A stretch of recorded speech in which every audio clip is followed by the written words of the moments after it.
Décision Plus est au service des investisseurs boursiers depuis 1987, au tout début de l'autonomie boursière. Notre logiciel de graphique Market Vision Plus et notre logiciel de code dynamique Trader Plus en ont fait sa renommée.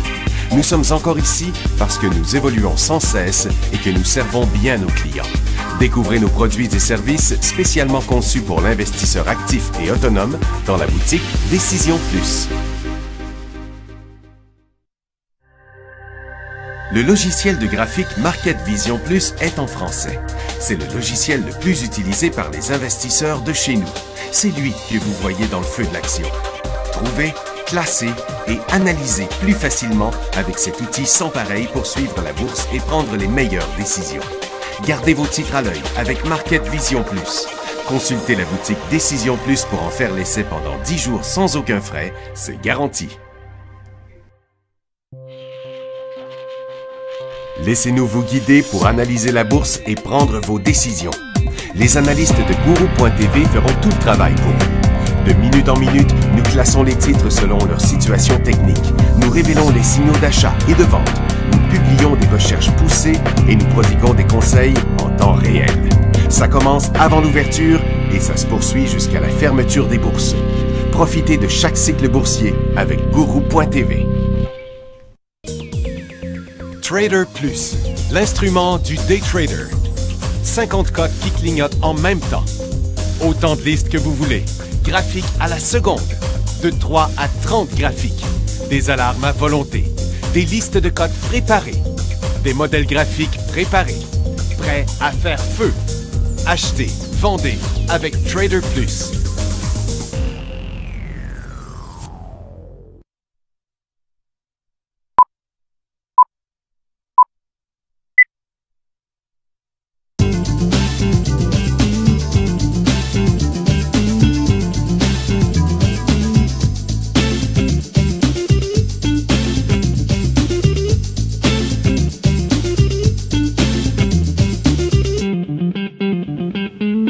Bonjour tout le monde, bienvenue dans le fil de l'action, mercredi le 12 août 2015.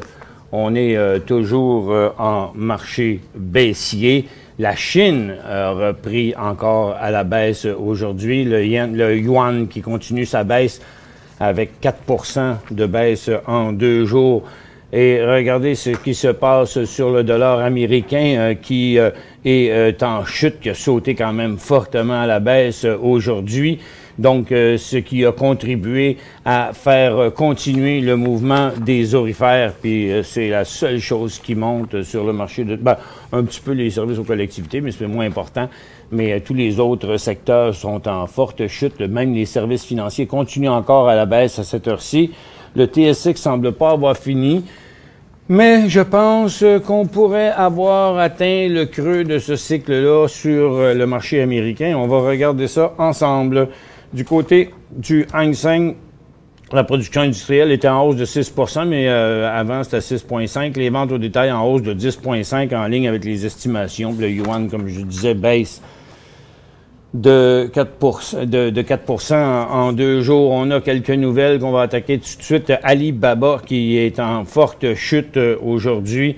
Il attendait 58 cents, puis il a annoncé 59 cents. 1 cent de plus, mais c'est le marché qui plante aujourd'hui. Macy's, il attendait 76, ils ont eu 64. Donc, il inverse sa tendance haussière. À long terme, il était déjà dans un cycle baissier, mais ça continue encore. Ça va aller jusqu'à 62 $. Ça. Silver Wheaton qui rebondit, lui, parce que l'or et l'argent remontent. Il attendait 13 cents, ils ont eu 13 cents. Tao, il attendait 12 cents, ils ont eu 8 cents, mais le titre continue à monter. Pourquoi? Parce que l'or monte. À la Mose, qui attendait moins 7 cents, ont eu moins 11 cents, puis ils montent pareil. Ça vous un petit peu, là. Mais ça vous montre l'effet que la chute du dollar américain a sur les aurifères. Et du côté canadien, un peu, j'avais des nouvelles ici. Fidélité qui est en forte hausse, c'est que le fournisseur de solutions technologiques de paiement va acheter le logiciel financier SunGard pour 9,1 milliards en argent. Et ici, un titre extrêmement volatile aujourd'hui, mais c'est pas sa première fois. Là. Il fait ça souvent des poussées de même, mais quand même, c'était tout un mouvement. c'est Ceres, une société de biotechnologie agricole, a obtenu un brevet américain pour son système de développement de caractères multigénique, iCode. Bon, caractère agricultural. Bon, et regardez bien ça. Qu'est-ce qui s'est passé ici? C'est que le titre a ouvert en forte hausse et il n'a jamais arrêté de descendre après. C'est pour ça qu'on dit souvent sur un gap comme ça à l'ouverture, au moment de l'ouverture, sans avoir eu une pause puis un autre décollage, on n'embarque pas là-dedans parce que, regarde.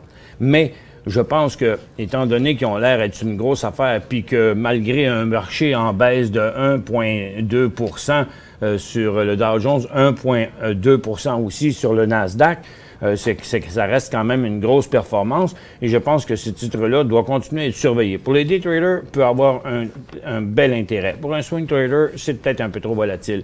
Métro, lui, est en correction. C'est seulement, il attendait 61, il y a eu 64. Donc, c'est pour ça que le titre ne baisse pas beaucoup, lui.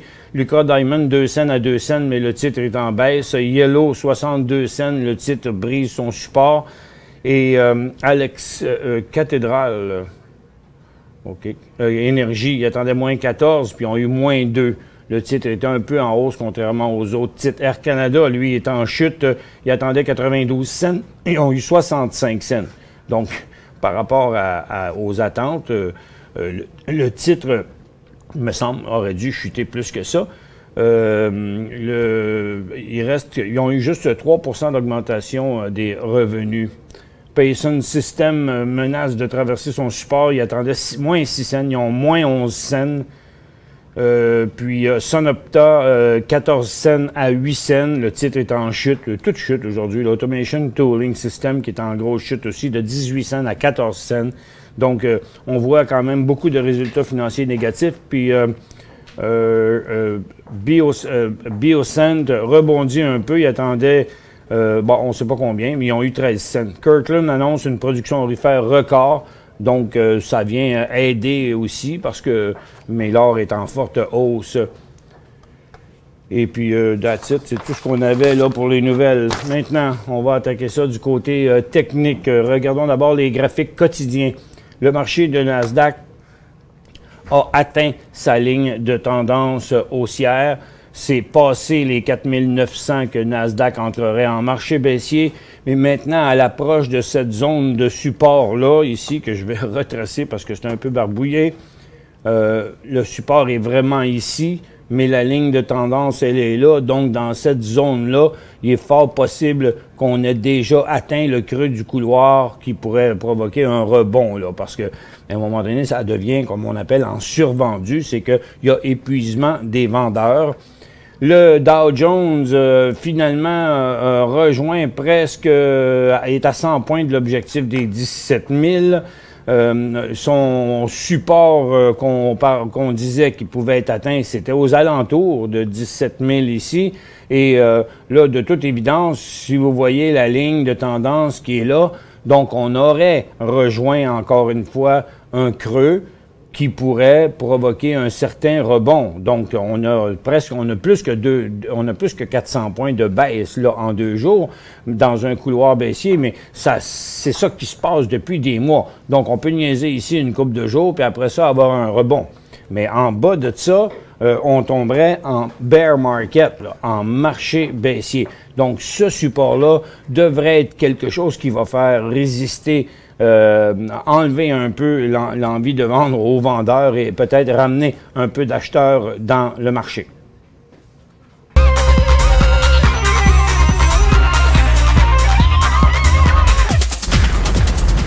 Mais pour le moment, la situation demeure critique et je ne crois pas qu'on devrait anticiper un rebond à cette étape-ci en disant « OK, ben ça va rebondir dans les prochains jours ». Ça, c'est pas encore vraiment stabilisé.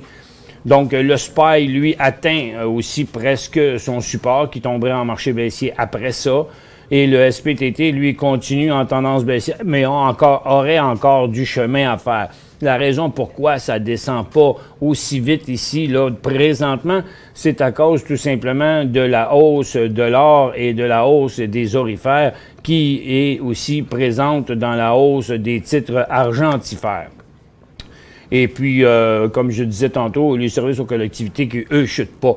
Mais par contre, les autres secteurs, comme la santé, s'en va vers son support. La consommation discrétionnaire a chuté rapidement en quelques jours. Puis aujourd'hui, c'est quand même une grosse chute et on atteint la limite de la tendance haussière qui est ici. Donc, passé ça, on est en marché baissier. Les télécoms ont atteint leur support aussi et passé ça, on est en marché baissier. Mais certains secteurs risquent de devraient se stabiliser ici, là, parce que c'est un support important, point où les vendeurs ont arrêté de vendre à plusieurs reprises.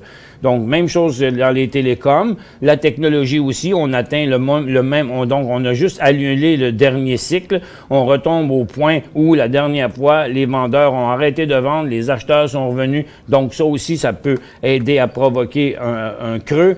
Les services financiers, ça semble pas fini parce que la tendance est en accélération et je pense qu'on pourrait facilement venir atteindre ce support majeur là, de janvier-février 2015.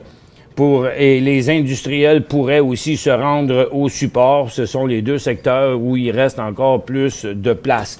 Du côté des secteurs neutres, il y a quand même la consommation de base qui est beaucoup moins forte parce que le monde mange pareil, même si ça va mal à la bourse. Mais c'est pas un point d'achat, non, parce que le support est menacé ici à court terme. Il pourrait rester encore de la baisse là-dessus. Le secteur énergie n'a pas rechuté, reste dans sa formation neutre assez bizarrement, ne monte pas, ne descend pas. On attend toujours le signal ici qui est pas là encore. Et le secteur minier, lui, contrairement aux orifères, n'a pas réagi à la hausse et menace de traverser. Donc, s'il fallait que, là, ce qui est fort possible, ce serait que dans les 2-3 prochains jours, qu'on ait une pause au niveau de la chute dans certains secteurs qui ont atteint leur support, comme je vous ai montré, et que pendant ce temps-là, le secteur minier et le secteur énergie décrochent, ce qui aurait pour effet de ramener le TSX ici à son support. Mais ce ne sera peut-être pas les mêmes secteurs qui vont faire de là à là, OK?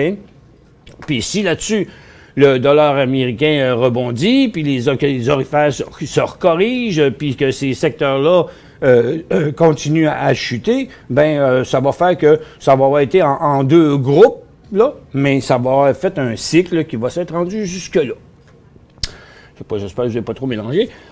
Mais pour revenir à cette explication-là, comme je vous disais, les orifères montent les matériaux et les orifères, tandis que les industriels ont de la place jusqu'ici, les services financiers ont de la place jusque-là, tandis que la consommation discrétionnaire, comme je vous disais, a atteint des gros supports et la consommation de base et la technologie aussi qui ont atteint des supports. Donc, comme je vous dis, ça pourrait être que ces secteurs-là vont se stabiliser, puis les autres secteurs qui n'ont pas décroché qui suivraient. Maintenant, du côté un petit peu plus à très court terme, vous voyez la chute du marché de Nasdaq aujourd'hui. Donc, la tendance qui était comme ça, si on revient à la baisse, s'en trouverait accélérée. Donc, pour l'instant, il y a eu interruption du cycle baissier, mais tout va dépendre là, dans les prochaines heures de comment ça va se passer ici. Et puis, du côté du Dow Jones, on a connu un rebond un peu moins fort. À peine peut-on dire qu'on s'est stabilisé la baisse sur le Dow Jones, mais si ça repartait en baisse, ça voudrait dire qu'on changerait l'angle de la tendance qui serait encore plus abrupte. Écoutez, en 2008, là, on ne savait pas c'était quoi qui provoquerait le bear market. Ça a commencé à chuter un peu partout, puis on s'en rappelle, c'était les papiers commerciaux. J'ai dit encore récemment, bon, ça va être quoi l'élément qui va faire chuter les marchés? On pensait que ce serait les États-Unis, on pensait que ce serait les taux d'intérêt, on pensait que ce serait la Grèce, puis l'hécatombe du côté de l'Europe, puis après ça, de temps en temps, la Chine revenait avec des problèmes, puis là, ben regarde, c'est un élément déclencheur après un autre qui fait que c'est à peu près fondamentalement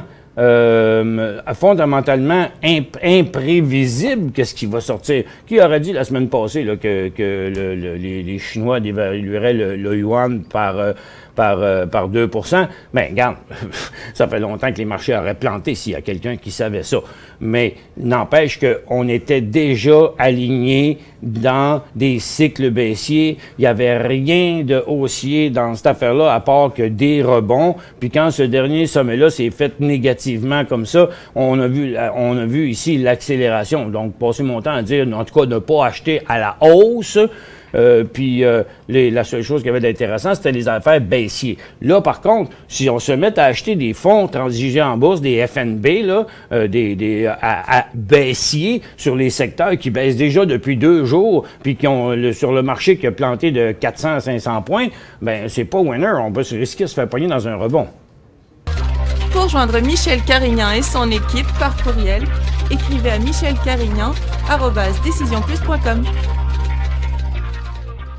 5 bonnes raisons de gérer vos investissements avec Banque Nationale Courtage Direct. Des frais de commission fixes à 9,95 en tout temps pour tous les clients et à partir de seulement 6,95 si vous êtes un investisseur actif. Aucun frais d'administration annuel si vous détenez plus de 20 000 $ dans vos comptes. La possibilité d'ouvrir des comptes enregistrés en devise américaine. Des outils performants afin de faciliter vos prises de décision. Un service à la clientèle primé et un niveau de satisfaction parmi les plus élevés de l'industrie. Pour en savoir plus, visitez le bncd.ca ou appelez-nous dès maintenant. Décision Plus est au service des investisseurs boursiers depuis 1987, au tout début de l'autonomie boursière. Notre logiciel de graphique Market Vision Plus et notre logiciel de code dynamique Trader Plus en ont fait sa renommée. Nous sommes encore ici parce que nous évoluons sans cesse et que nous servons bien nos clients. Découvrez nos produits et services spécialement conçus pour l'investisseur actif et autonome dans la boutique Décision Plus.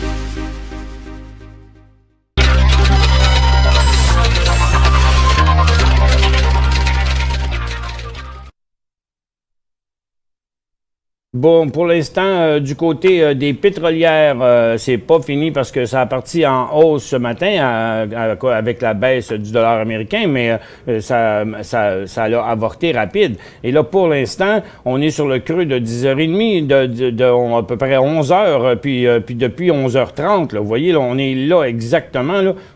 Et on met de la pression sur le support. On vient encore d'avoir un tic à la baisse, là. Ça fait que on a quand même beaucoup de mouvements encore à surveiller parce que on est en pleine chute, puis on s'est juste stabilisé, puis c'est loin d'être certain qu'on va pas aller encore plus bas. Mon point, c'est que dans certains secteurs, comme je l'ai démontré, on pourrait avoir atteint le creux, mais ça ne veut pas dire qu'on va pas aller un peu plus bas. On n'a pas encore la confirmation parce qu'on voit pas encore si c'est stabilisé. On dit juste que ça devrait être dans ce coin-ci, mais on le voit pas. Je vais prendre un graphique à plus long terme ici, puis pour vous montrer les différents secteurs. Oups, pas ça. On va allumer mon graphique un peu. On va mettre ça avec des 15 minutes pour une dizaine de jours. Là, ben, tu sais, ça, c'est bébé BlackBerry en passant, qui est dans une tendance baissière, comme beaucoup de choses.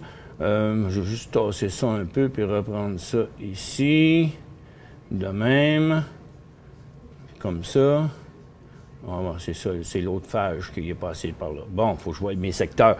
Bon, celui-là. Puis là, bon, on va commencer avec le pétrole. Vous voyez, le pétrole, là, ici, ce qu'on a, c'est un graphique des 10 derniers jours. Si on regarde du côté quotidien, bon, ça, c'est USO. Vous voyez la descente vertigineuse du pétrole depuis quand même un bon bout de temps, là.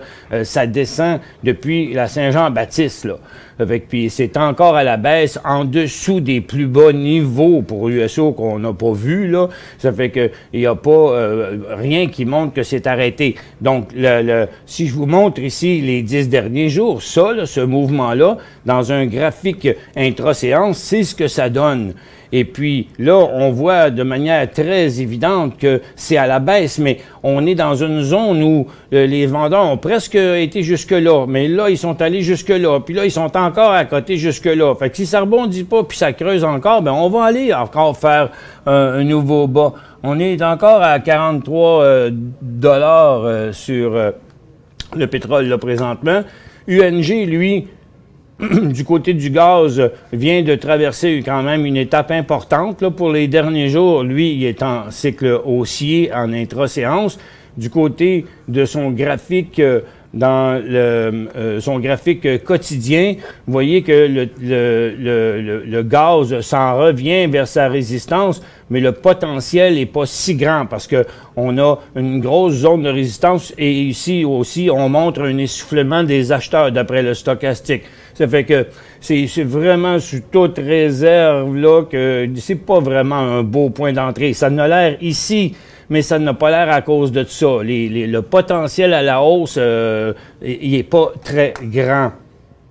Ensuite, du côté de l'or, ben l'or, ça a commencé ça le 10 août avec un mouvement assez évident. Ce matin, puis après, ben, c'est resté quand même à la hausse, mais sans vraiment de donner de beaux signaux. Puis là, ben, il y en a eu un autre à matin. Lorsqu'on regarde ça de cette manière-là, vous voyez qu'aujourd'hui, en intra-séance, il y a eu un beau signal. C'était ici à 10h22. Et puis, tiens, le secteur énergie, les titres, eux. On a vu que USO continue à chuter, là. Regardez, je vous ramène ça, là. Regarde, ça, c'est USO, qui glisse depuis 10 jours, qui menace de traverser encore plus bas. Mais là, on prend le secteur énergie, c'est-à-dire les titres d'énergie qui n'ont pas réagi à la baisse autant que le pétrole. Et qui, même s'ils sont à la baisse, là, c'est toujours l'aller-retour,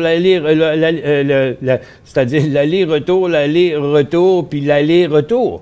Mais ça reste une zone extrêmement importante ici. Je pense que si le pétrole continue à chuter, si les institutions décident de vendre ici, ben là, on devrait voir arriver un paquet de signaux baissiers sur les titres d'énergie.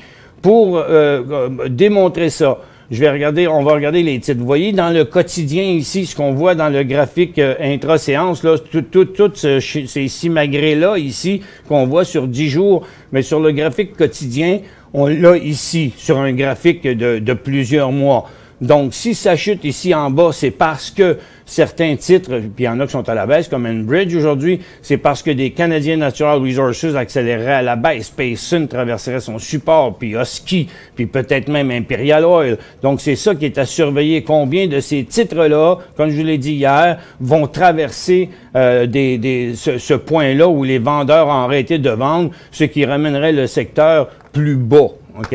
Donc, il y a un risque ici à la baisse sur les titres pétroliers pour l'instant. Du côté des minières, ça réagit pas à la hausse. Là aussi, on est dans une grosse formation neutre et on met de la pression ici, là, dans le moment. Donc, sur l'échelle d'un an, on est sur le bas de l'année. Sur une échelle de 5 ans, on est sur le bas des 5 dernières années. Donc, ici, normalement, on aurait dû voir arriver des acheteurs. Puis ça, c'est inquiétant, le fait que les acheteurs repoussent pas ça à la hausse ici. Wow! Ça veut dire qu'on qu'on pourrait changer d'angle si on perçait ici, parce que ça remonterait de même pour descendre de même, puis là, la tendance changerait de même à de même, là. OK?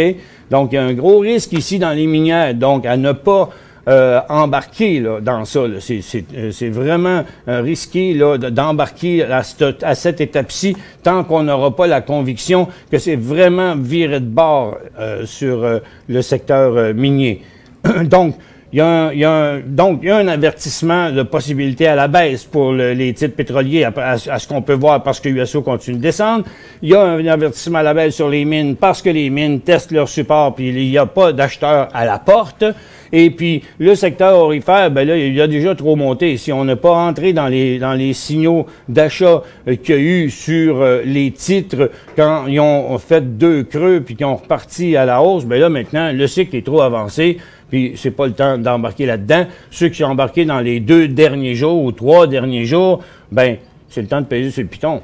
Puis prendre une portion des profits là, drette là, pendant que les profits sont là. On vend pas tout, on en garde, mais on n'en achète pas d'autres. Ça, c'est clair. On se revoit après la pause avec les questions de l'auditoire.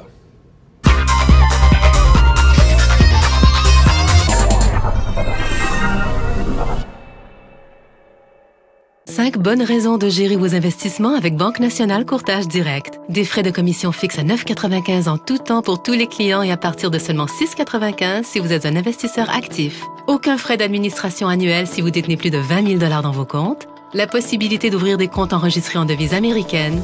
Des outils performants afin de faciliter vos prises de décision. Un service à la clientèle primé et un niveau de satisfaction parmi les plus élevés de l'industrie. Pour en savoir plus, visitez le bncd.ca ou appelez-nous dès maintenant. Laissez-nous vous guider pour analyser la bourse et prendre vos décisions. Les analystes de Guru.tv feront tout le travail pour vous. De minute en minute, nous classons les titres selon leur situation technique. Nous révélons les signaux d'achat et de vente. Nous publions des recherches poussées et nous prodiguons des conseils en temps réel. Ça commence avant l'ouverture et ça se poursuit jusqu'à la fermeture des bourses. Profitez de chaque cycle boursier avec Guru.tv.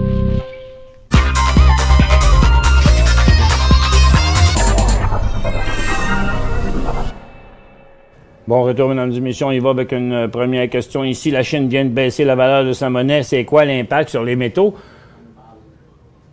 Est-ce que... Pardon, Mathieu?